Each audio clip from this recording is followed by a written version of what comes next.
Every election is a choice. The leadership of our government is the reflection of citizens who vote to give leaders their mandate.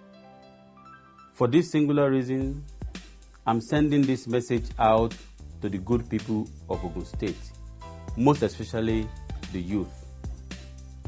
We are the majority, and we've got all what it takes to reshape our future. We are leaders of tomorrow, and we shouldn't allow anybody to use us as political thugs.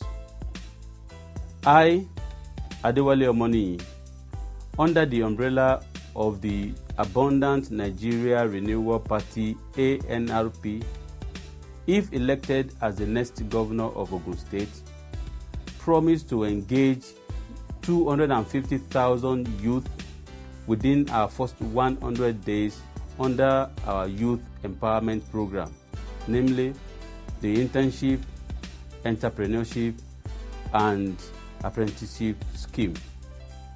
Remember, a youth without a vote is a youth without protection.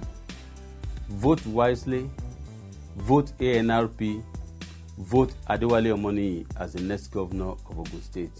Thank you, and may God bless you all.